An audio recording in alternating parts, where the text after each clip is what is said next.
going to get to this now. How you doing, Marvin? Hi, Xavier. It's very good to hear from you again, and I'm so glad to be on the show one more time. Uh, Absolutely. And I'm really excited about your topic today. So you talking about is monogamy and the DNA? yeah. We're going to talk a little bit about monogamy. We're going to talk a little bit about polygamy. We're going to talk a little bit about relationships and see how all this stuff fits together. Okay, well, I know you have a special guest today, so I'm going to let you guys just go on and take over and you do what you do. All right. Well, thank you. All right. Okay. All right. So again, today we are going to be talking about monogamy, and along with me, I have one half of the husband and wife movie making duo, Brandy McCord. And Brandy, I met, during the beginning of the pandemic, I believe, Yeah. where we connected through a mutual friend, and they got me on board with the film that they're making. So when I'm not doing this kind of stuff, they pulled me into some actual acting, and I must say I had a great time filming the movie, Brandy. You did an incredible job, and you're not underscoring, that's not the word, but you are definitely downselling it. He is the star of our first film, and you did a phenomenal job. I'm concerned at how well you played your character, so I do want to thank you for availing your talents and Mhm. your expertise to play the character that we wrote. He wasn't easy to play, so. Well, it was a lot of fun. You know, I have a little bit of background when it comes to acting, and it's just something that I want to dabble in on occasions. Okay. I never, Can I I never. can I can I hop in here real quick? Because you said it wasn't, did he play a crazy person and he was really good at it? You know, Xavier, I'm glad you asked. He did not. He played someone who was supposed to be likable, but for different reasons, he may turn out to not be likable. So it was kind of a complex character. And Okay. he did it. He did it very, very well. Oh Very my well. God. Okay. Marvin is playing the crazy person very well. We're concerned. Her words, her words. So I like to use the word complex, Yeah, Xavier. yeah, So it was a complex character, and I believe, and I'm sure you know just from talking to me, I believe that most people are complex. So yes. so yeah, this was a complex character, and it was a bit of a challenge to do, but Brandy and her husband Joe, they really pushed me. They had a particular way they wanted things to be done, and they set the mark, and I had to reach that mark, and hopefully I did their work justice. And film's gonna be coming out when, Brandy? Why don't you tell us a little bit more about it? Well, it's actually the film that you're starring in is called Acquiesce. It's written by me. It's part of an anthology series of short films that my husband and I are writing, and he's directing and filming them all. His film is called Attached, and so we're going to be not debuting. We're going to be screening both of the films November 2nd. So we're going to have a red carpet screening and everything at Hollywood Boulevard. We don't know when we're going to release it because that screening is what's going to let us know. The audience is going to tell us, give us suggestions on how they felt, what did they think about this part and that. So once we take those into account, then we will have a release date for these two films. But we're thinking that every year we're going to probably release two, no less than one. So that's going to prepare to be called back, sir. Uh, Well, I'm yeah, looking forward to it. I'm really looking yeah, forward to it. If you all will have me back, I'll be pleased to return. absolutely. All right. So, Brandy, if I can get into your business just a little bit, you're married, right? Yeah. Hmm. And how long have you been married? I've been married for 15. Oh my gosh. 15, babe, 15, Brandy has been married for 15 years. 15 years. Yeah. 15 years. And on this show we talk a lot about relationships. All right. Yeah. And you have been in a long-standing monogamous relationship for 15 years, Hmm. right? And today we're going to talk a little bit about monogamy. And if it's natural, if it's in our DNA, if it's just something that, it's just been kind of dropped on us. And let me preface this by saying that I don't speak ultimate truths. I don't. Mhm. I think that everybody has an experience, everybody has choices, Right. everybody has viewpoints. So what I do here, I just promote a lot of discussion and a Uh-huh. lot of thought. And I want you to join me in doing so today, Brandy, okay? I'd be absolutely thrilled to. Okay. All right. So, when we think about monogamy, we first got to, like, in my opinion, you got to look at the definition. All right. It comes from Greek terminology, mono meaning alone, and another Greek word, genos, which refers to marriage. When we talk about monogamy, most biologists and scientists, they first take a look at animals when it comes to monogamy. All right. So, Brandy, if you had to guess, let's say from 1% to 100%, what percentage of animals do you think are monogamous animals? Oh, yikes. Um, you couldn't have sent me this question last night to research? Okay. Yeah, go ahead. Um, We're just guessing at this point. um, So, so, ugh, so let me clarify though. What percentage of mammals are monogamous? I would say 15%. Uneducated guess. Okay, all right, that's a very close, uneducated guess. Okay. Only 3% of mammals are considered monogamous. Okay. That means the rest of them are kind of just doing what they want to do with whom they want to do it with. Okay. Okay. The two animals or the two species who primarily engage in monogamous relationships are birds and beavers. Now, when you think about birds and beavers, I think they got some characteristics that kind of like fall into the category of monogamy when you really Okay. think about it. Tell me about So, that. yeah. So, like, beavers are always known to work together, right? Hmm. Yeah, to build dams and to build structures. Over time, like they build things, we are amazed at how well they're able to build things. So Yeah. there must be something there in terms of partnership in their DNA that helps Okay. them to kind of get things done. All right. Okay. Right. Absolutely. Yeah. And then when it comes to birds, I think it makes sense with birds too, just from, when you take a look at how they fly together. Yeah. Yeah. Absolutely. So it's got to be something there in terms of partnership. Okay. So one of the things that immediately comes to mind when it comes to monogamy, if we're talking about things that we have to have inside of us in order to successfully be in a monogamous relationship, there has to be this desire or longing or ability to be a partner. Okay. Right? Those of us who are independent in our thinking have more a tendency to actually be independent and not develop very deep and long-term relationships. Research kind of tells us that too. Um, Another thing that kind of comes to mind when we talk about monogamy, and we're sort of going to be talking about monogamy and polygamy together here, or another term, polyamorous relationships. Most of the time, and Brandy, I'm sure you've heard this as well. Most of the time, it is men who are tagged with the label of cheater or being polyamorous or being a polygamist. Do you Hmm. think there's any validity to that? No. You No. don't. Absolutely not. I think at one point in time, okay, so I'm going to say currently, no.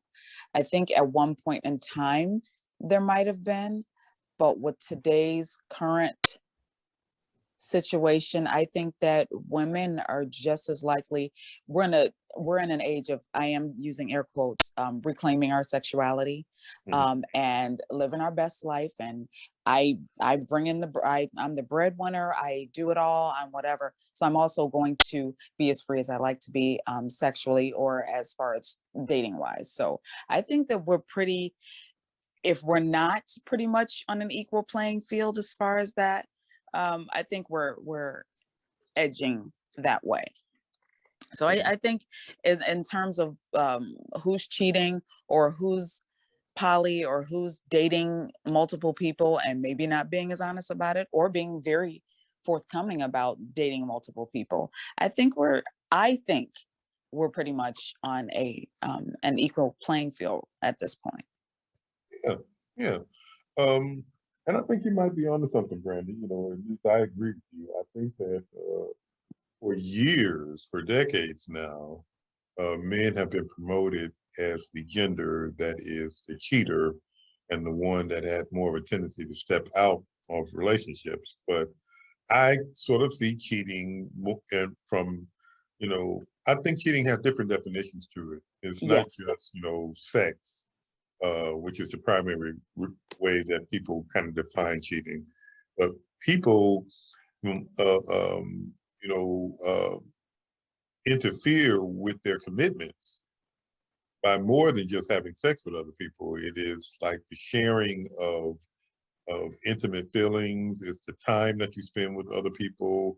It is, the sort of like sharing that one does with another individual Yes. to your relationship. I always tell people that sex is like the icing on the cake when it comes to cheating. Mm-hmm. Mm-hmm. Right? I agree. You've cheated in so many different ways before it's gotten to that point. So do So you feel I'm gonna apologize ahead of time. I'm going to seem rude. I'm not, but I cut you off, cut each other off a lot. We speak that's one. fine. That's fine. That's fine. Do you plus my memory is horrible. So if I don't ask when it comes to me, I may not ask later. Do you feel like you can cheat without any kind of sexual encounter? Would Oh, you call absolutely, absolutely. okay. I believe that anyone can cheat without a sexual encounter. Okay. Absolutely, absolutely. Any attempt to deceive your partner in any way Got is it. cheating, Got it. right? Got it. Right? Because you can like have like numerous intimate discussions with an individual that your partner does not know about. That's a form Hmm. of cheating. Now, Yes. I know that there might be people that are listening and people that we know that don't necessarily agree with that, but it's true. It's so true. It really is. You know, there are different ways that we can give ourselves to people that we originally meant to be just for our partner. So yes, I believe that one can cheat and not have sex with anyone. Absolutely. So cheating requires a concealment or a lying to your actual partner, though. If you're being honest about it and telling them, "Hey, I'm having these conversations with someone else," which is very unlikely. But is the concealment the part that makes it the cheating, or is it the fact that you're actually just sharing these feelings and experiences with someone other than your significant other? Oh, can I Well, hop in while I'm still here? yeah, Please go do. right ahead. Okay. So I'm around till 12:30. I could hop in. Um, to me, cheating is about the betrayal of the vow or promise that you made. It's not about the act or any of that. It is about if I say to you, I'm going to be monogamous, and then I'm not, then I'm breaking my vow or promise to you. And that is what cheating is about. And I don't really necessarily believe in the word cheating. I believe if you are not monogamous, that you need to tell these people up front, hey, I'm not monogamous, but I really like you and I would really like to get with you. Yeah. Mhm. And then Yeah. that's what you should do. But if I tell you, hey, I'm with you, it's just me and you exclusively, let's do this. And then I'm Yeah. out with somebody else, then that's the cheating part to me. It's not necessarily well, it is the lie. It's the lie of the betrayal. So, but it's not actually the act. I don't believe the act is cheating. I believe that the lie is the cheating part. Mhm, Okay. mhm. Yeah, the concealment. Got it. That's what I was trying to pull that from you. If that's the like the linchpin for you. Yeah. I totally agree. I do agree. You know, the act in and of itself is the icing on the cake, but it is the concealment, it is the attempt to deceive or to go against a verbal commitment that Hmm. you made with someone that opens the door to cheating at that point. Okay. Okay. Yep. And it can come in some of the smallest ways that people just kind of like brush off, you know. Uh and before you know, it sends you down a slippery slope. Hmm. Yep. So one of the things that I wanted to kind of like explore. I am. You're getting muffled for some reason. Oh, I'm getting muffled again. Okay. All right. How Yeah. about now? Yeah. Yeah. Is that better? Yes. Yeah, great. So, one of the things that we wanted to talk about as well when it comes to monogamy is just its effect on the world. So, Western culture has really promoted monogamy, but there are many parts of the world that until this day promote polygamy or polyamorous relationships. Uh, the Arab nations do, definitely parts of Africa, Russia, and Greece as well, right? These parts of the world, they're okay with polygamous relationships. What do you think is the primary uh, necessity in order for people to engage in polyamorous relationships? You are asking Xavier, correct? I'm asking any you. I'm asking you, Brandy. And if Xavier wants to jump in, she can. Oh, You what know, was that question again? Because I was doing something else. yeah, I got you. I got you. So, what do you think is the primary necessity in order for people to engage in polyamorous or polygamous relationships? Okay. All right. So you first have to, understand my belief. And I believe that we're not monogamous. So the first thing is that people have to admit to themselves who they are. That's the first thing. So some Mhm. of us are more polygamous. Like, prior to me getting married years ago, I definitely, I'm sorry. I definitely dated, I was a multi-dater and I was comfortable with that. That wasn't uncomfortable for me. And so I believe that I am probably more naturally polygamous than I am monogamous. However, if I say I'm going to be monogamous, then I'm going to do that. So I think the first thing people need to do is know who they are. The second thing they need to do is accept, and our society needs to accept that we're all different. There are people who don't desire to be monogamous at all, and they're pretty open about it, but they're kind of looked down on. Like this Mhm. morning on my post, I was talking about. I read this guy said that he personally knows 5 men who have at least 30 kids. That man is not by all different women. Mhm. Oh. And so that man is definitely not monogamous, Mhm. but Mhm. one of those women probably wanted him to be monogamous, but that's not who he is. So we have to learn to accept who people are. People need to Mhm. learn to accept who they are. And we have to get rid of the ownership. With monogamy came, society accepted monogamy. And along with that came the acceptance of you. Once you're in a relationship, you own that person and they stuff, you know, Mhm. it's Mhm. kind of like, and I was about to say, can I say this on the show? I forgot it was mine. Anyway, like when you're involved, in a sexual situation with a man, and he might say, "Whose is this?" Well, it's mine. It's mine. Mhm. Do you say you don't? But you can't say that though. I do say that. What I say is, it's Right in the mine, middle of it, but Xavier. I'll It is share. Xavier Fox's. That's the only one it belongs to. Okay. Because listen, when I leave, it's going with me. It's going with me. Read the tag. Okay. That's who it belongs to. So yeah, and I do actually say that. I say it's mine, but I'll share because that's the truth.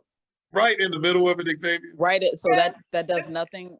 That doesn't kill the vibe. Sometimes it throws them off a little bit. They look at me, but I think sex can be playful, Yes. and Yes. after that first time, they never asked me that again. Oh Well, wow. I bet. Wow. Because Wow. they're expecting there is a certain response. I only want one response when I say that. So you didn't get it. Nobody So has ever Xavier, gotten are that. you Xavier, so are you saying that you're against, and I think in your previous shows I heard this, but I wasn't quite sure if I was getting the right vibe from you. Are you saying that you're against monogamous relationships? Are you against them in general, or are you it's not for you? I am not against monogamy at all. Oh, okay. I was married. I Because you was said get rid monogamous. of the ownership. I've never cheated on anybody. If I tell you I'm going to be monogamous, that is exactly what I'm going to be, and that's what I'm going to expect in return. However, if we are not in a monogamous relationship that we both agreed to, because Yeah. sometimes people assume relationships. You can't assume just because we went on a date that now I'm just with you, because that's probably not going to be the truth. Oh, absolutely. Right. Mhm. So I am definitely with monogamy. I just Okay. think that I think each person needs to be honest with who they actually are, just as I am always honest with the fact that, I don't believe it's natural. It can be done. It's a choice, but definitely Yeah. I'm with monogamy. Yeah. Mhm. Okay. See, that's Though what I I get would from. love to have two men. That would be great. Oh, okay. See, that's a So whole other show. Please bring it up on your next show so I can type in some questions. well, I think your answer, Xavier, kind of takes us to another place when it comes to this discussion about the societal norms when it comes to this. All right. So we mentioned that Western culture really embraces monogamy, but there are other parts of the world that simply do not. I asked the question, what is a prerequisite for individuals who want to engage in polygamy? And for years, the only prerequisite has been that if the man has enough wealth to take care of all the women he wants to be involved with. So, yet again, this is a condition that has misogynist undertones to it. All right. However, you know that there are societies where the women do have more than one husband. It does. That's called, it's called something else. Mhm, mhm. It's, yeah. Anyway, you talked about the different countries and societies that do practice polygamy, but there are female headed Yes, societies where they do that too. yes, And it's all yes. about population control for the most part. Yeah, yeah, yeah. For the most part, absolutely. So when we talk about societal norms, also, you know, I think we should probably have a discussion about the benefits of polygamy and the benefits of monogamy. All right. So one of the benefits of monogamy, which is not necessarily a benefit of polygamy, which you just kind of referenced in some ways, that for monogamy, you get a pretty decent high social status if you're engaging in monogamy. But if you're engaging in polygamy, people kind of looking down on you. Mhm. So the social status isn't quite there when you engage in polygamy. Now, things are changing in regards to that as people become more accepting and more honest and upfront when it comes to it, Yeah. right? But as it stands right now, people still look down on people that are engaging in multiple relationships. Yeah. Yeah. It's a part of it too. Marvin, please Mhm. Sure. text me if I'm not supposed to talk during certain sections. I'm sorry. No. This is a talk show, so we talk. So Okay, talk. because you're the expert and I don't want to be. I think it's also becoming, we didn't know about it.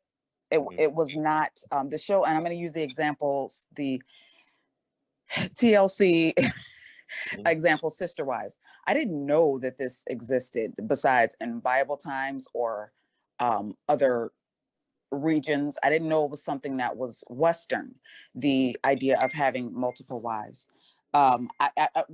Most of us did not. A lot of us did not until that show kind of hit the mainstream, and we wanted to know, okay, these guys are aliens, they're weird, they're whatever.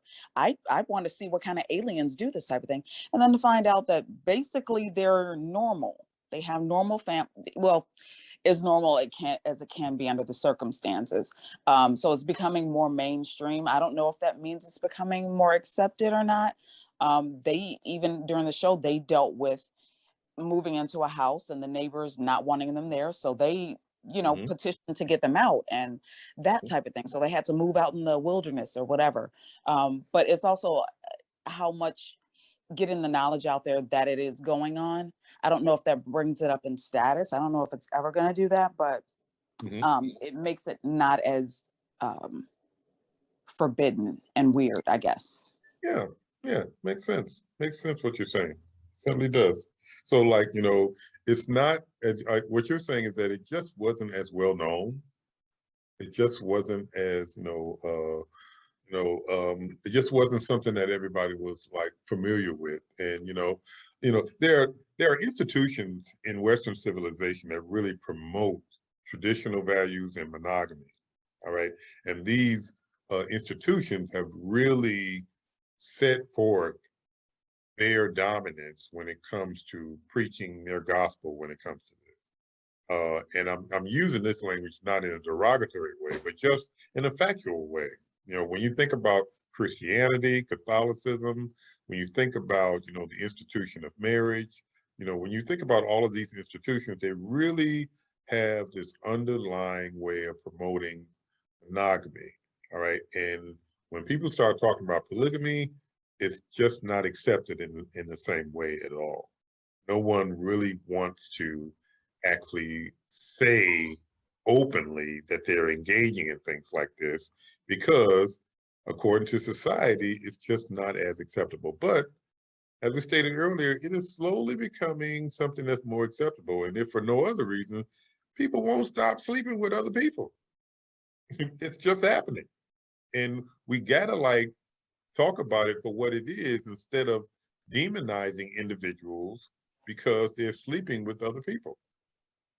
So I think it's necessary for us to have a conversation and a long-term conversation about this particular topic. So benefits of monogamy, as we stated, you get high social status if you're monogamous, and if you're polygamous, your social status isn't as high. Benefits of polygamy, increased chance of reproduction. Yeah. So there's a greater chance, as Xavier indicated earlier, that she was talking to someone who knew people who had 30 kids by, several different women. Yeah, Yeah. it's an increased chance of reproduction if you, Yeah. engaging in multiple partners. All right. So that is a great possibility of it. Now, I know that in monogamous relationships, at some point, somebody's going to say, well, that's it.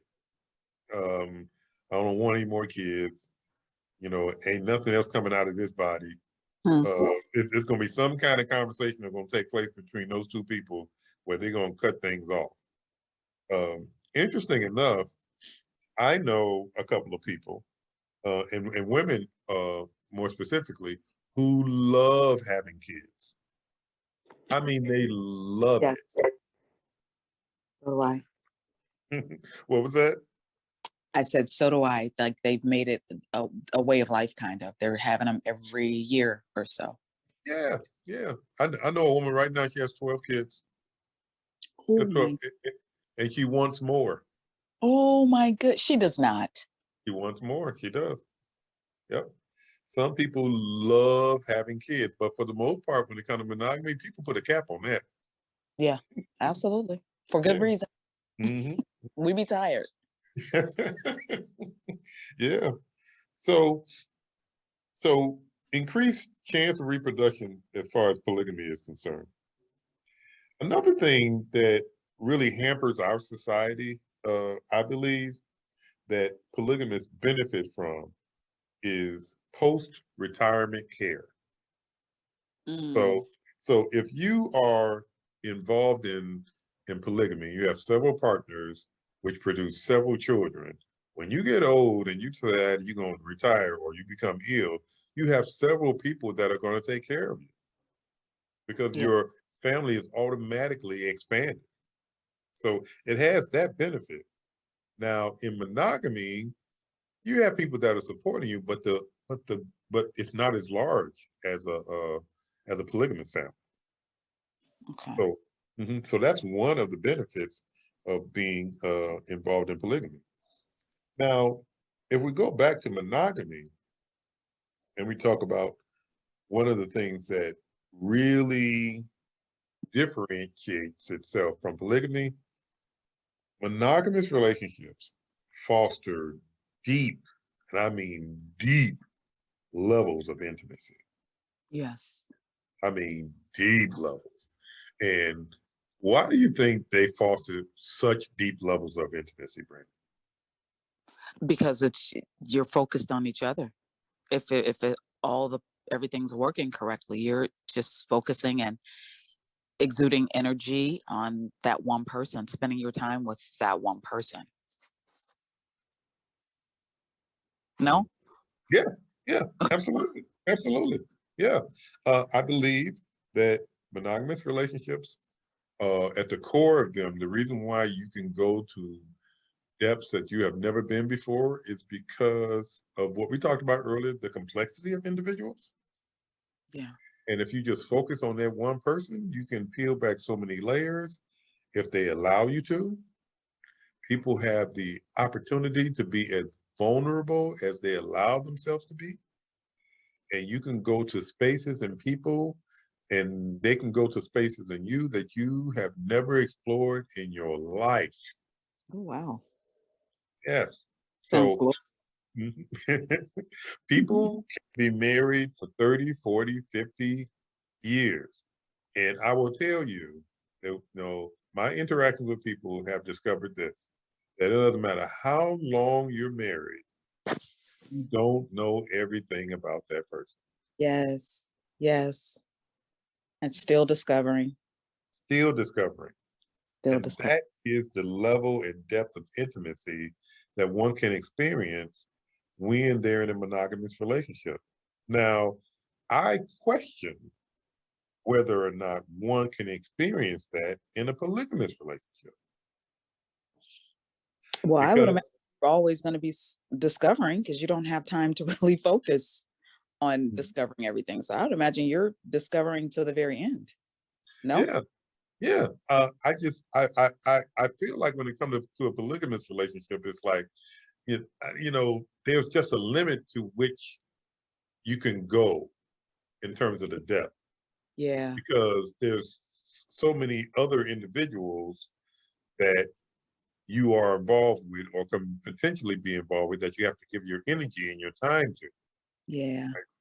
When you're in a monogamous relationship, it just seems like the magnetism and the time and the quality of time and just the act of being in situations where you all really enjoy one another and Yeah. really despise one another as well, Yes. and being able to admit that to one another takes you to depths of intimacy that you just don't you just don't naturally go to when you're just seeing numerous people. Okay. Okay. Yeah, just doesn't make sense to me, on that level. I could be wrong. As I stated earlier, I don't sit here like I got all the answers, but it just doesn't make mathematical sense to me.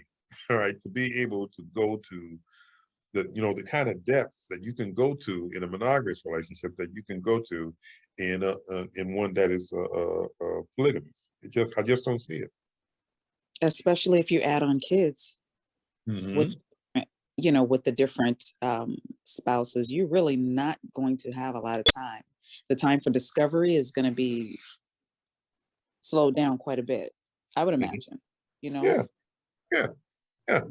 I would love to hear a comment from someone who's actually like engaged in polygamy, and maybe they can give us some insight when it comes to that. But I just don't see where one can experience that depth. I just don't see it. I really don't. Now, another thing about polygamy that is a benefit is company, right? Mm-hmm. You know, you always have company around. You always have someone around, always, right? And Always. yes, always. So with a monogamous relationship, you know, I know that there are moments, and maybe you can speak to this, Brandon. There are moments when you all probably want, and desire time alone. Yeah, him more so than me. I always want to be around and under Oh, him. oh, really? And he's like, please, please, I have some work. What work you got to do? You off this week? No, I got work. They call me back in.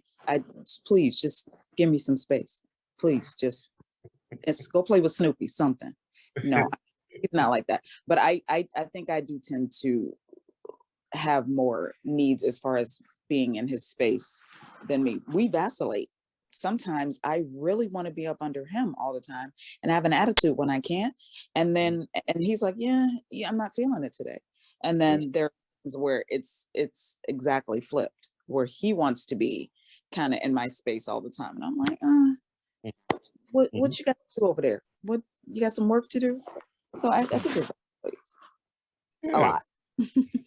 yeah. And to me, that makes sense. When you're in a monogamous relationship, you know, there will be moments where, you know, you feel very connected to your partner, and it Yeah. seems like you are enjoying every moment with them, and yet you don't want to be without them. And then there comes times where the part of you that was very active in your life prior to you being in a relationship surfaces. Mm-hmm. All right. Mm-hmm. You just want some time to yourself. Right. Why? Because I happen to agree with what Xavier said earlier, that I think monogamy is a choice. I think polygamy is is is something that's probably more natural for most of us than it's not. Okay. Yeah, I think monogamy is a choice, because along with monogamy there is a commitment. There's a decision that one makes to be with an individual, and everything that comes along with that, you've made a choice for. Right, right, right, right, right. Yeah, and There's beauty in that choice too. There's a beauty in knowing that someone made that choice, whether it's polygamy or, okay, I can't speak to polygamy, but as far as monogamy, there's a beauty in knowing the person made that choice just to have you. And I think there's an intimacy that comes with that as well. yeah, yeah, I totally agree with that. I think that when one makes the choice to be with one individual, it is, you know, very unique, and it is, and it must, in order for it to work, it has to involve love in the action sense of the word, right? And you know, we've talked about love on this show in the past, and a lot of us kind of like talk about love from the standpoint of romance and the feeling that comes along with it. But Hmm. love is an action word, Yes, yes, it and is. loving someone, and Brandon, I'm sure you know this better than I do. Loving someone, you don't love someone because of who they are. You love someone despite who they Spite of, yes. Come on now, you teaching. are. Yeah. So people come with their own stuff. Hmm. When they come initially, you just see the good stuff. You see the nice rapping that people come in Yeah, initially, yeah, all right? And you hang out with them for a while, you start taking the rapping off, and then there's a nice box under there. I'm like, oh, this box ain't that bad. The box might be a little beat up and stuff like that. yeah. But it's a nice box though. So you're like, okay, I'm gonna go with this. And then once you make the commitment, you open up the box, and there's all kind of stuff in that box. Hmm. Right? Some of the stuff in that box you like, some of the stuff in that box you don't like.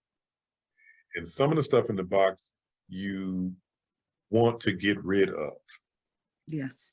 Then, but what love helps you with, it helps you to understand that you can't get rid of what's in that box. Yes. That's good. Yeah, you just Good. can't. You got to accept what's in the box, all of it. You got to accept it, and the person that you with, they have to accept what's in their box too. Yeah. Yeah. So, yeah. So When one chooses one, it comes with a lot of effort, a lot of love, a lot of commitment. It is a huge decision that one makes in their life, and must be made with a support group. Now, with polygamy, there's a lot of people around you, Mm-hmm. right? But in monogamy, over the years, we've discovered that we, the way this is supposed to work, Brandy, is that when someone decides they're going to get married, we all think about, okay, someone decides they're going to get married. All of a sudden, they pick their, like groomsmen, their brides, maids, their best man, and all this kind of stuff. And then, like, they have a big church wedding, and they invite all the people that are supposed to support them throughout their marriage. And then, what happens when you get married? Do you get all that support? Mm-mm. No. Nope, nope, nope. I've heard this over and over and over again, that people do not get kind of support that they thought they would get once they got married. Yeah. Yeah. And the way this is supposed to work is when you get married, you're supposed to have like a whole village behind you and giving you the support that you need in order to kind of guide you in the process, help you through certain areas that other people have been Mm-hmm. through, and that they can assist you to get through. It's really supposed to be a collective effort. People A often find themselves alone in marriage. Okay. What were you going to say? Can you hear me clearly? My phone is really. Oh, we can hear you.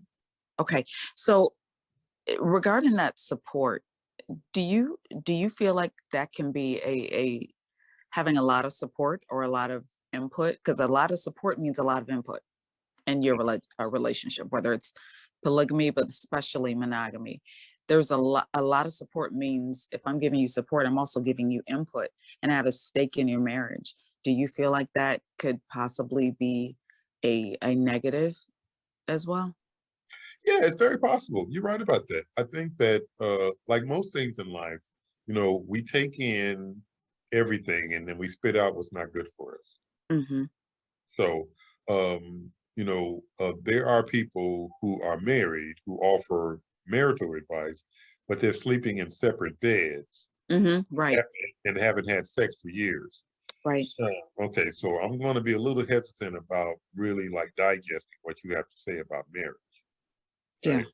But if you've been together for about 30 years, you might have something that you can offer me in terms of insight when it comes to something about marriage. All right. So I'm not going to like dispel you altogether, but I'm going to be looking at you side eyed though, because I know that y'all don't have like the best of marriage.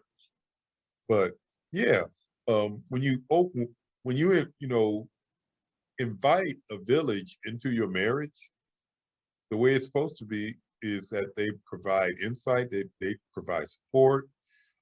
Yes, they advise when it comes to certain things when needed, but also, yes, along with that is going to be some people that's going to say some stuff and do some stuff that's like, yeah, it's going to be more harmful than helpful. Mm-hmm. Yeah. Absolutely. Yeah. Absolutely.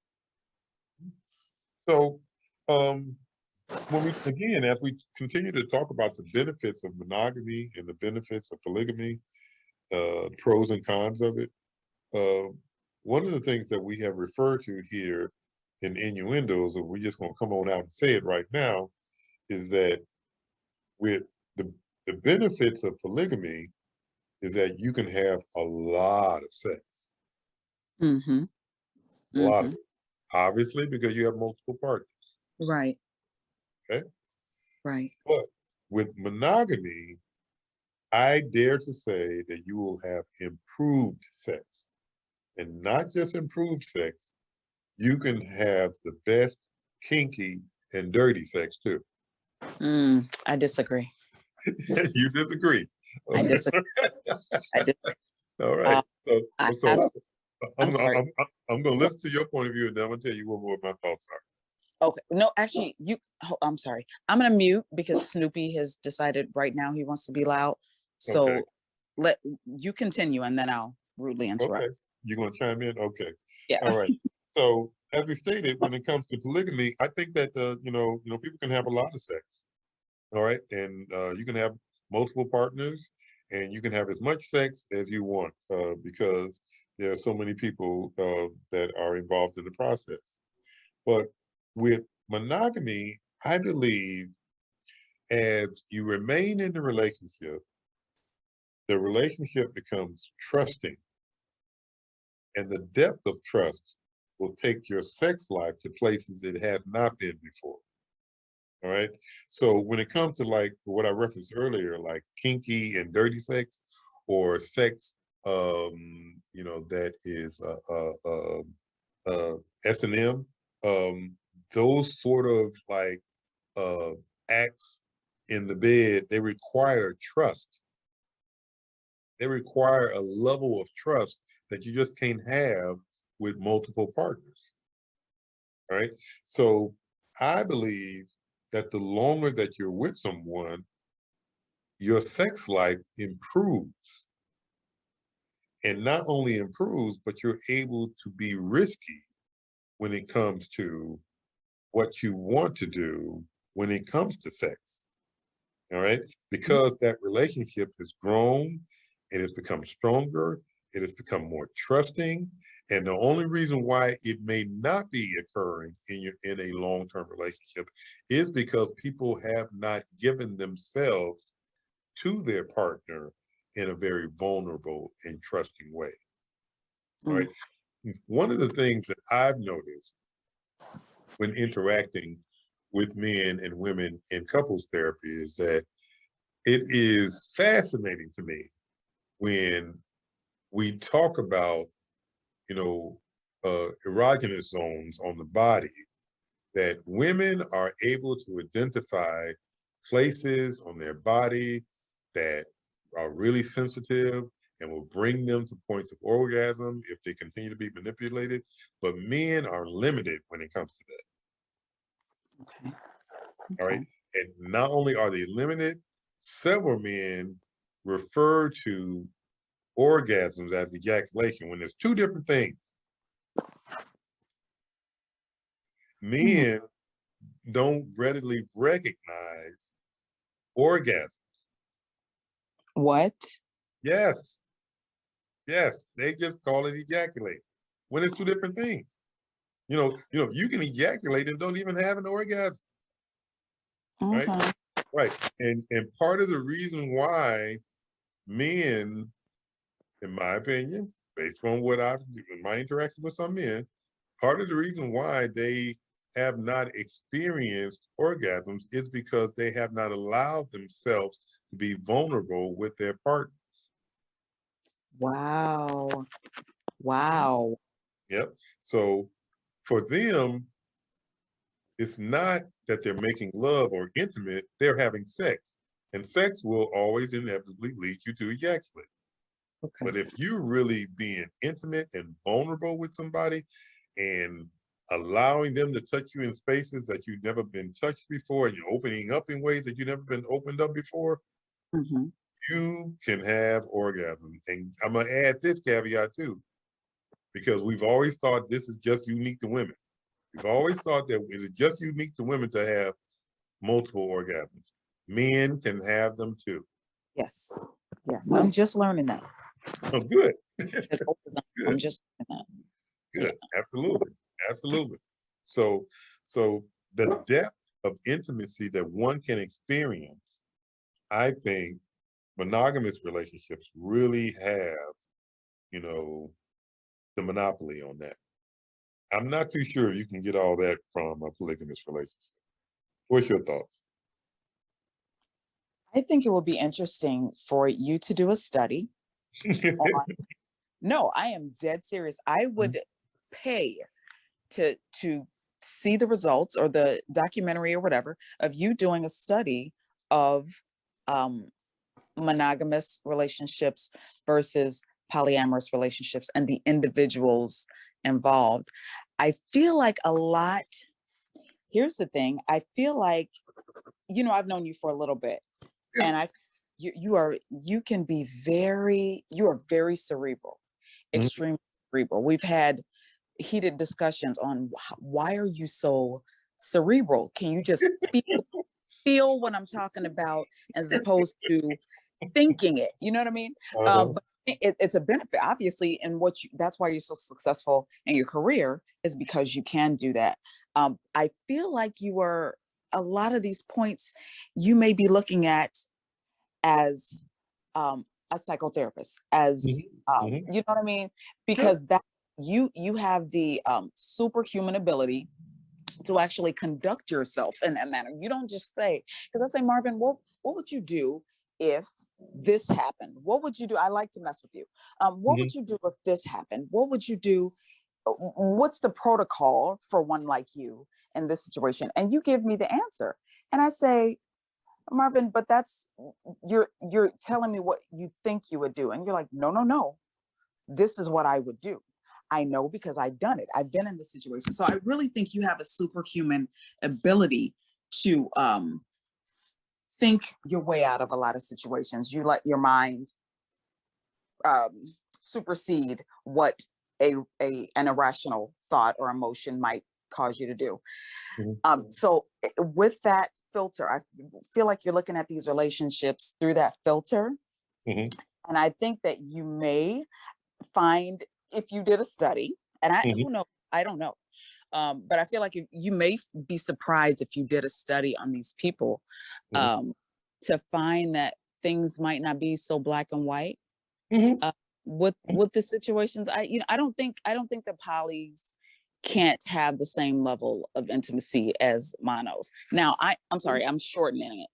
Yeah. Short Yeah. Yeah. term. I mean no disrespect at all. Um, Understand. but and I also don't think that having a poly having more kids is a positive thing. Mhm. I don't feel like monos, I don't feel like polys necessarily. I definitely don't think that they're having kinkier sex.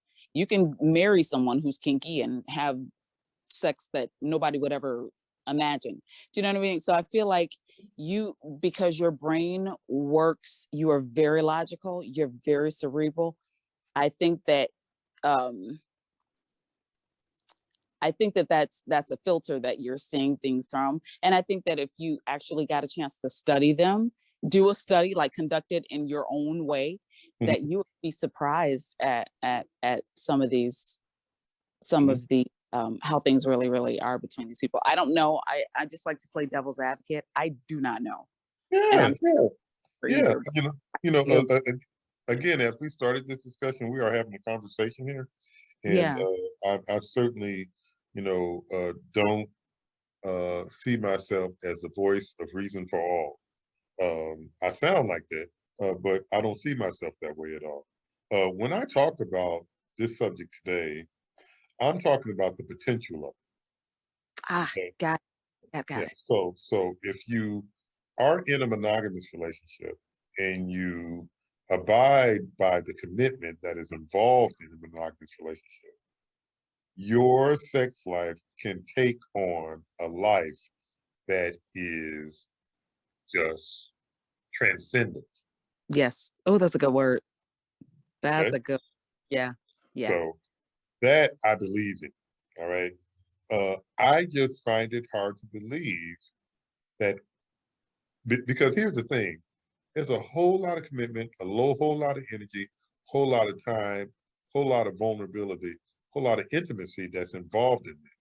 Yes. And I'm Agree. not too sure if one can do that to that level with Yeah. several different people. Maybe they can. Maybe there are people out there that can do it. I don't doubt it. But Yeah. I just really think that most people have the capacity to do it with one person. Yeah. True. Yeah. Yeah. If you can do it with multiple people, you can't have a job. Like you can't. The, the only thing that you have to dedicate your time to Yes. only that, be a Yes. TikTok star or something, have Right. OnlyFans or something. You can't be working Exactly. a job Yeah. and give that kind of dedication to 2, 3, 4, 5, 6 women or men. I'm sorry. Either way, that sounds impossible to me. It does. Yeah, for me too. It really does. And again, I am, Xavier, she might think differently when it comes to this. I would love to hear her point of view when it comes to this situation. So maybe she'll bring it up in the next time we talk, or we'll have a side conversation about it. But Yeah. this is one of these points that I just find it very difficult to really challenge from the standpoint of polygamy. I just think there are these levels, these heights that one can reach when it comes to intimacy when you're with one person and you are in practice with that Yeah. person. Yeah, I agree. Right? I You agree. they know your movements. They know that look in your eye. Mm-hmm. It's just the known is there. The Yeah. known is there all the time. So it's I just think it's very different. I really do. Now, um, the other piece that is not unique to either one, but actually both monogamy and polygamy, you'll find this in both of them, is the element of jealousy. Yes. So Yes. there is jealousy that rises in monogamous relationships, and Mm-hmm. there's jealousy that rises in polygamous relationships. Brandon, can you tell me how it rises in each one? How it identifies itself in each one? I'm going to give you my opinion. Yes. Um, in a single relationship, um, jealousy involves a I don't want to say illusion. That's not the word I'm looking for, but it involves an inference of ownership. I I'm not saying it the right way, but I think if you are. yeah, Mhm. if I think you are. but I don't think that's the way I want to say it, but you're probably right. If you are my spouse or you are my one, then I own your love. And Mhm. that love shouldn't be leaking out in other places. It shouldn't be shared. There is an ownership. I Mhm. own you, you own me. Mhm. It's a willful slavery. It's Mhm. a blissful slavery. We have both agreed to be each other's Mhm. slaves and loves and partners in everything that we do. So Mhm. when we feel threatened by an outside influence siphoning off part of that, or a threat of um, that partner wanting to be with someone else, or favoring someone else over us, then that's one of the ways that jealousy can come in Mhm. with the monogamous. With Yeah. polyamorous, not polyamorous, polygamous, Mhm. I think it's built in. That's built in. Yeah. Yeah. Yeah. That's a short answer with that. Yeah, it's kind of built in. When there's multiple partners, there's going to be some insecurities, or there's potential for Yeah, insecurity. All right. yeah, So I think you're right about that. But also, well, your earlier statements when it comes to monogamy, I think, yeah, jealousy kind of seeps itself in because we sort of over the years, and Xavier referred to this earlier too, and I agree, that we just kind of take ownership of one another when we really yeah, should. yeah, yeah, yeah. You know, you know, you've committed to that individual in terms of a relationship and to be a partner throughout you all's life, but that doesn't mean that they belong to you. Tell me the difference. Okay, good I want question. to ask Xavier this too. I hate that she's Mhm. in transit, but tell me the difference between, besides the connotation, the negative connotation of the word "I own you," or Yeah. "I own your love," or "I own your affections," Mhm. or "I committed to you." Tell me the difference. The difference is the language. The difference is the language of choice. Hmm. You are an individual who have chosen to uh, live the rest of their life with an individual. You Got are it. an individual that have chosen to live the rest of your life with another individual, Got it. right? You all become partners in your relationship, but you remain individuals. You have Hmm. so So you've been married for 15 years, Brandy. So I'm sure you've experienced this at some point or another, where somehow you all become so immersed with one another. You have a moment where you sit there, and you might sit across from him, or you're sitting by yourself, and you feel like you've lost yourself. Yeah. Mhm. Yes. That Yes. happens throughout marriages, periodically throughout the marriage. And the reason why you feel that way is this simple, because you're an individual.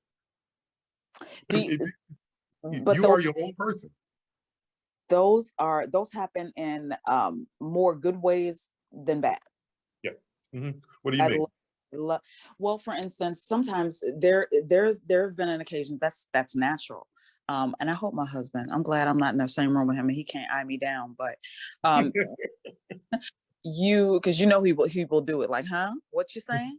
Right. But there are times where I say, you know what? I'm losing the person that I was. I want to be an individual today. I don't want to be bro, or what we used to call each other when we blended our names. I don't want to be Joe and Brandy. I want to be Brandy for a little while. I miss that. But then there are certain times where I cannot imagine. I can't imagine who I was before him, if that makes sense. Do you know what I'm saying? I Yeah. don't I don't want to be Brandy anymore. I want to be the new Brandy who I am with him. And if I'm not with him, I don't want to be that old Brandy anymore. You know Yeah. what I mean?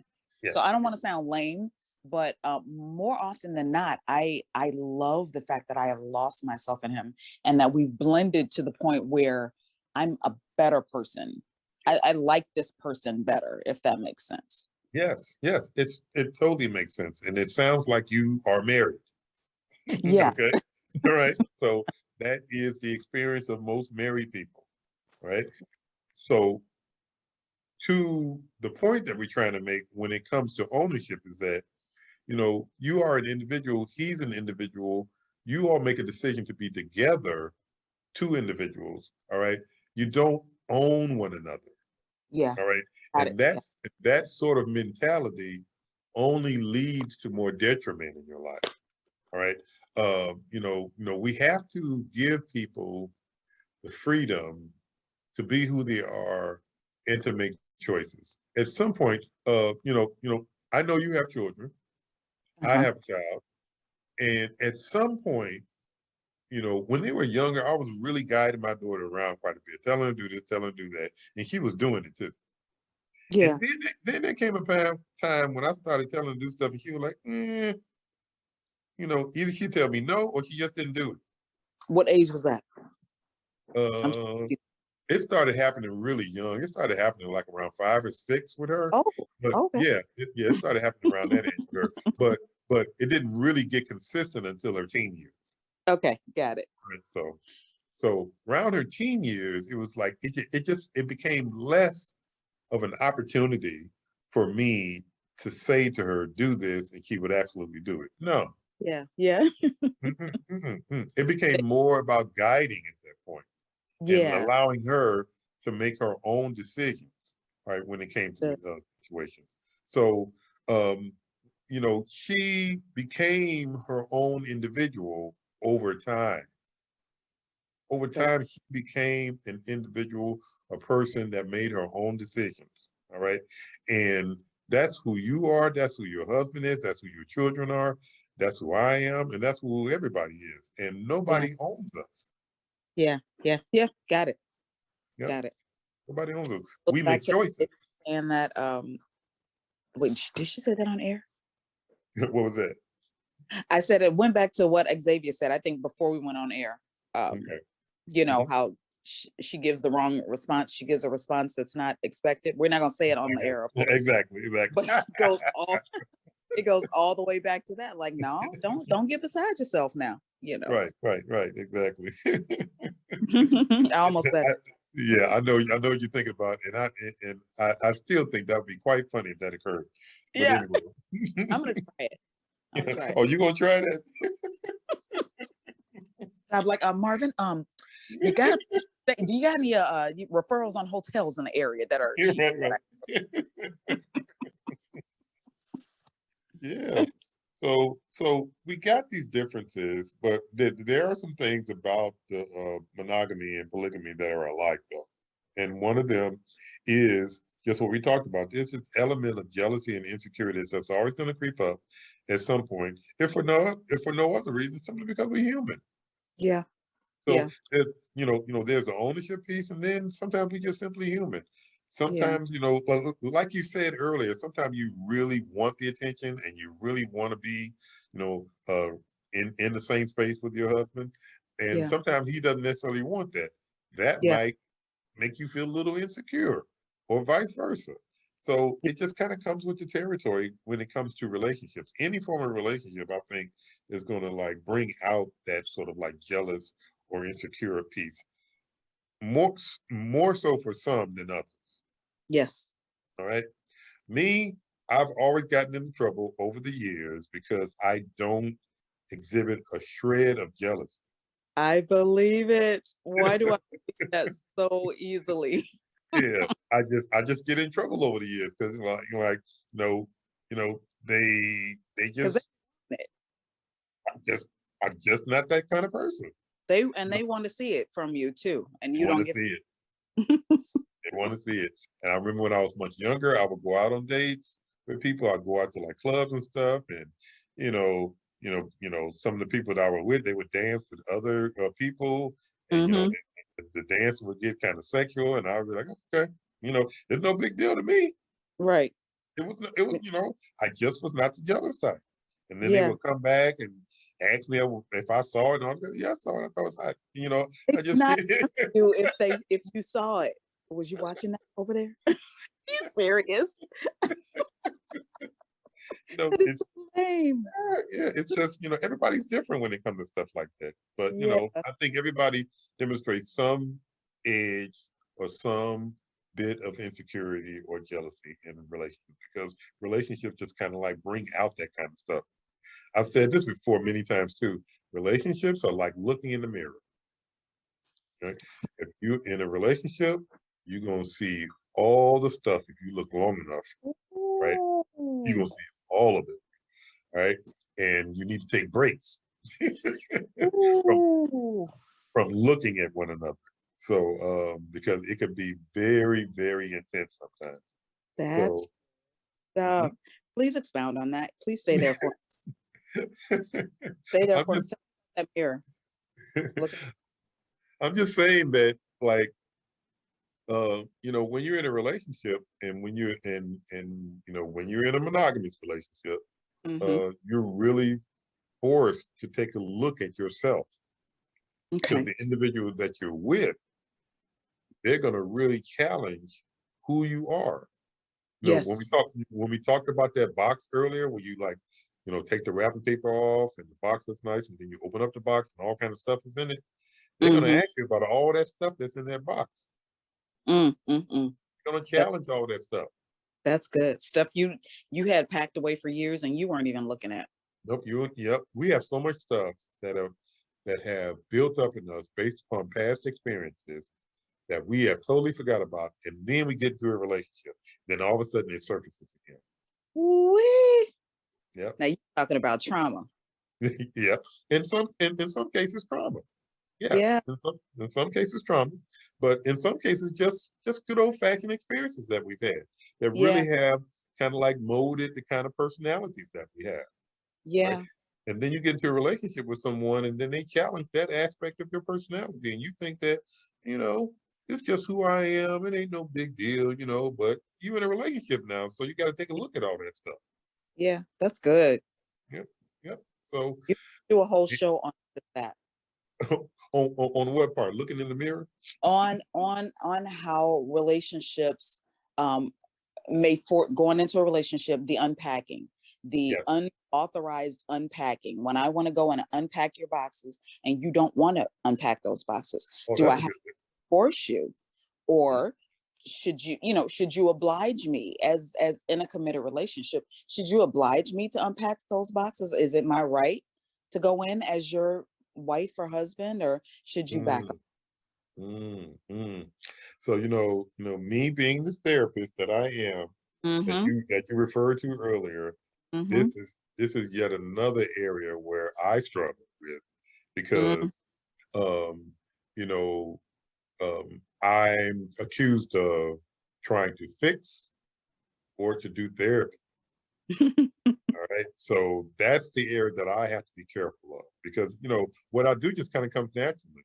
When we were in grad school, they told us to practice what we're teaching you here life, on a yeah. day-to-day basis in your life. So it just became something that's very natural for me.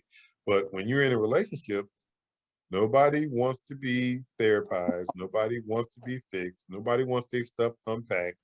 All right. When you want to unpack it, Yeah. it doesn't work that way. Stop It doesn't. fixing me. Just love Yes, me. Don't try to fix me. Stop yes, therapizing me, yes, examining me. yes, yes, yes, yes. Marvin, So you've done that to us. Joe and I were recently, we were going, you know what I'm talking about, right? no, when?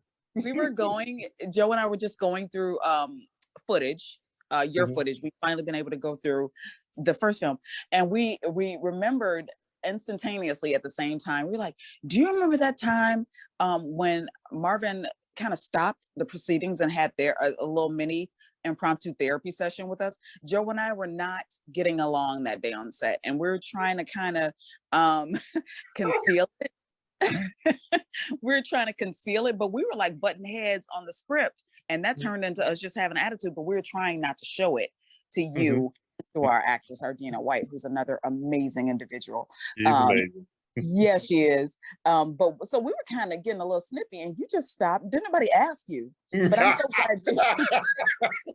But I'm so glad you did, though. And in retrospect, we were actually laughing at it because you jumped right in there and you knew what was needed. You said, well, Joe, what I think Brandy is trying to say is that she doesn't feel heard.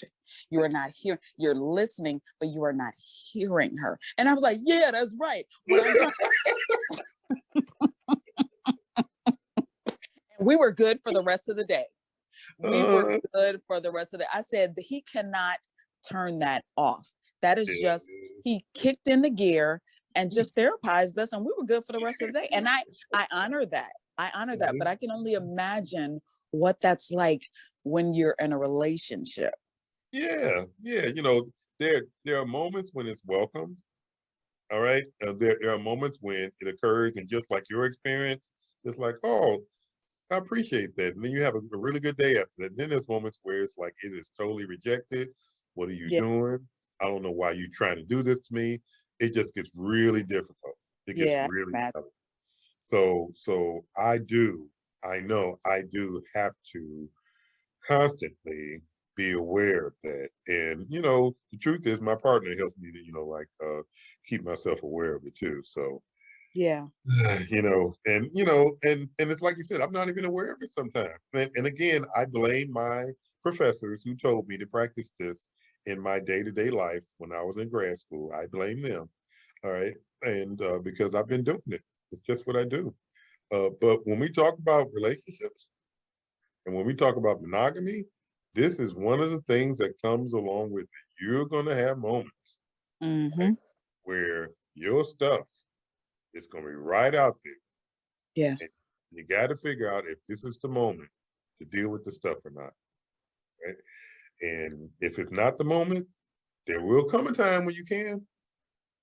That's one of the things I've learned in relationships too, is that, everything that need to be dealt with doesn't need to be dealt with in that moment. right now, yeah, table it Hmm. for Yep. And why? Because y'all gonna be together. So right. you don't have to fix everything right away.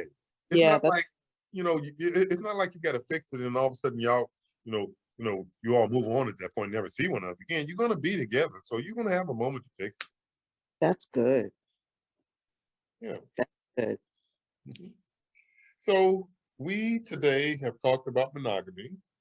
We've Mhm. talked about polygamy, polyamorous relationships, and we've compared them. And I got to tell you that I agree with Xavier that this is a choice. Yes. This is very much a choice, all right?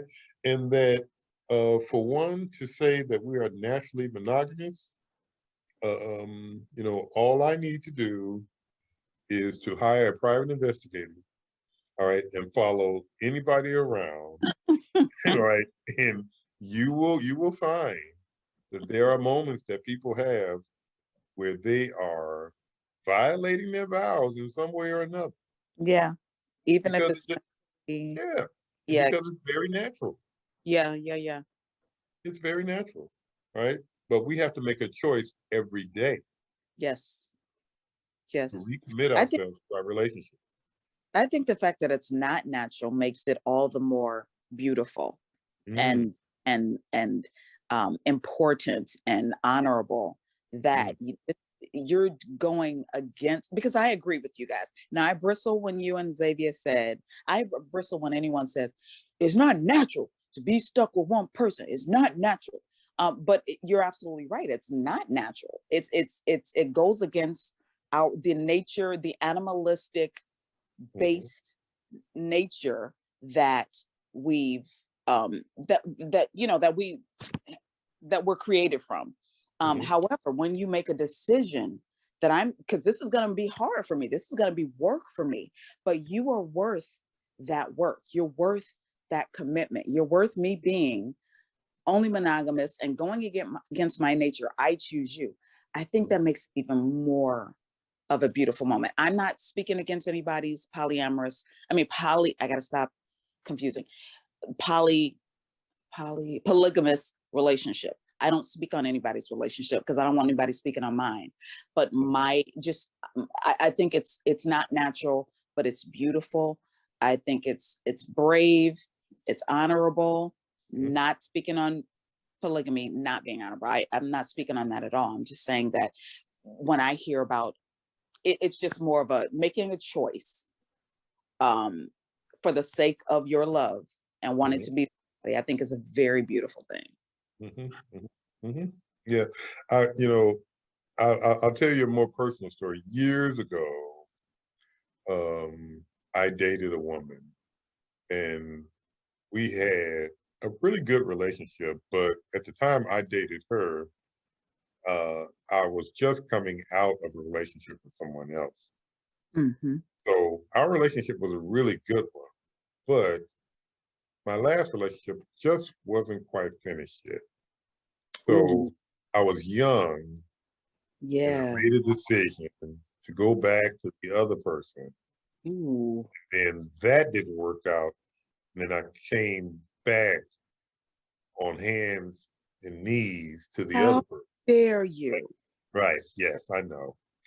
I did that. And this is what she said to me. She said, I cannot be with you because you did not choose me. Ooh. Listen, those simple words, Hmm. those Hmm. simple, it's not I don't love you. Yep. It's not I don't think we worked together because you did. It Hmm.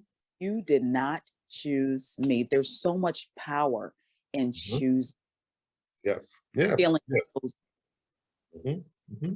that Until this day, if I saw her, she would say that she loved me, but she will not be in a relationship with me because I didn't choose her. And this underscores what we're talking about today. It's a mm, choice, yeah, and it's a yeah, choice that you make every day, yeah. not not just on the day you got married, not just the day when you decided you're going to be in a relationship with that person. Hmm. You make this choice every day. Yeah. And I love the way you said it, Brandy. It is beautiful because it goes against the nature of who we are. All right, number one. But on the other side, you have made a choice Yes. considering so many other options, so many other people in your life. You've made a choice to be with this person, despite the differences that you all have, despite what's in your box and despite what's in their box. You've made a choice to be with this individual. Yeah, yeah. Yep. And it means a lot. It means a whole lot to be in a relationship with someone that they chose you. Hmm. Okay.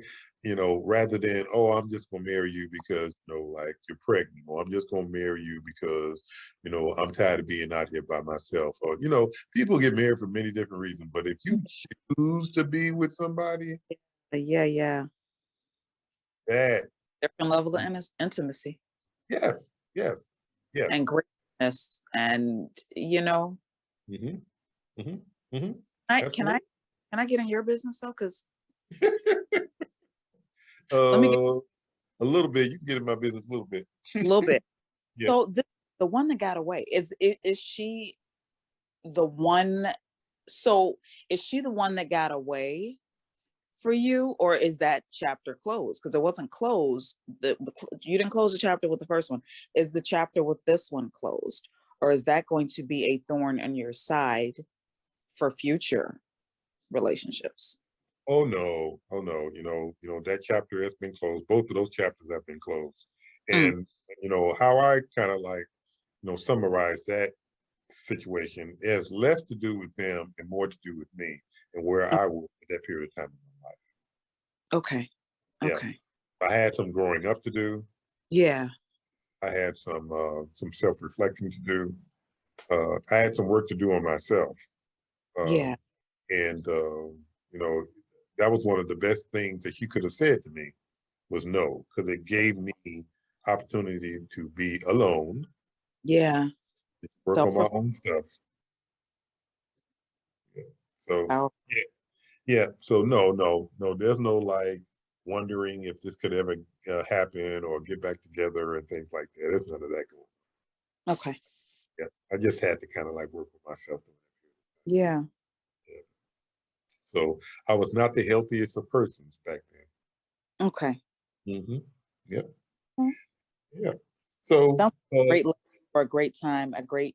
Sounds like it might have been a turning point in your life as far as maturity, oh or at yeah, least it lent to it. oh yeah, absolutely, absolutely. I can say this, and I think there are enough of us out here now that have had this experience that I can kind of feel comfortable talking about it. I am one of many young men who were raised primarily by their mother, Yes. not by their dad. My dad came along later on. Me and my dad have a good relationship now, Hmm. but there were years and years and years when he wasn't Okay. around. And I am one to believe, and this is one of the things about monogamy. I think it's pretty cool too. When you're in a monogamous relationship and you have kids, you know, kids, I believe, benefit greatly from having both parents around, Yes, I agree. right? And while we have so many strong African American women out here who have raised children by themselves, that is Yes. not the way it should be. Yes. It's not the way it's meant to be. It's not. It's just not. There's greater benefit from having both the parents around. And in my case, it was primarily my mother. She did a wonderful job. She did the best she could. Uh, there Hmm. were there were 8 of us, Oh and my. yeah, yeah, and she did the best that she could. But I tell you, if my dad had been around to offer any assistance, Yeah. probably would not have made some of the choices early on in life that Yeah. are, that were harmful to women. Yeah. Yeah. Yeah, That's a that's a fact. That's not even a guess. That's a fact. yeah, yeah. So I believe in the structure that comes along with reproduction. All right, so women need a man, in order to have kids. Now, some will say, "Oh, well, she can just get the semen and do it that way." That's fine. But if we talk about how it occurs naturally, it Yeah. involves men and Yes. women in the beginning, and it should involve the man and the woman throughout from the Hmm. child born too. So Absolutely. if it's done that way, I think people can avoid certain failings or decisions that they make when they get older. Um, I take full responsibility at this point in my life. I'm a grown man, all right? Yeah. But when I was younger, I just didn't have the insight that I have right now. Yes. So, which is part of the reason why I enjoy doing this show, enjoy doing the work that I do, because I get an opportunity to share my insight, but even greater than that, hear the insight of others and Yeah. learn from others as well. So I certainly appreciate opportunities like this to talk with Xavier, and on a day like today, talk with you, Brandy. Yeah. And you know, it causes me not only to share with others, but also to do some self-reflection as well. Yeah. And I feel like, areas where I need to. I'm sorry. Mhm. I guess I'm doing that. I feel like a lot of self-reflection is embedded into you, who you are now, and even when you give advice and talk to other people. I've been listening to you for a little while since you first sent me the link, and I think I feel a lot of self-reflection, not just preaching and this and this is the way it should be, which we would take because you're the professional. But I feel like there's a humility and a self reflection threaded through a lot of what you say and a lot of advice that you give to people. I think that's pretty great. Yeah, you know, I don't know if you and Joe know, but I went through a period of time in my life where I was a preacher. No way. Yeah, I was a preacher in the Church of God in Christ for years. Oh, Uh, we talk. mhm. Yeah. So, so that Wow. that sort of edge that you're talking about, I do my best not to come across that way, even though I may come across that way sometimes. I do Yeah. my best not to, because I believe in the power of individuals to identify their problems and then come up with their own solutions.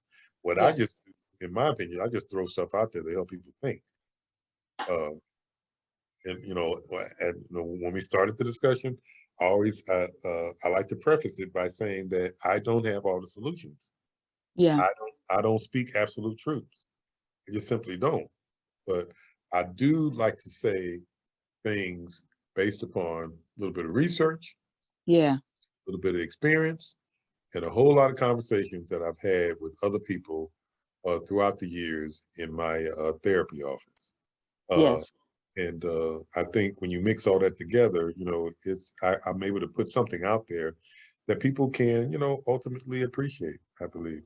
So I want to say thank you, Brandy, for you coming aboard today. And uh, can you take the next minute or so and just remind people again about the film? Sure. It's the name of the film is Acquiesce. It's part of the Exquisite Fractures anthology series. Marvin is starring in the first film, Acquiesce. He is absolutely phenomenal. You can find more information on exquisitefractures.com. We're Exquisite Fractures on Facebook and Instagram. We've actually got behind the scenes videos and pictures where you can see Marvin doing his wonderful work there as well. Definitely like and subscribe. I'm thankful for being on today. I had a blast. Hey, I really, really appreciate it.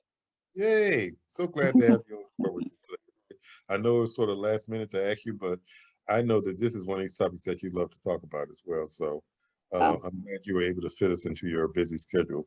yeah. Um, No problem. so I'm going to be coming out to Indiana pretty soon because it's time I have a bison burger.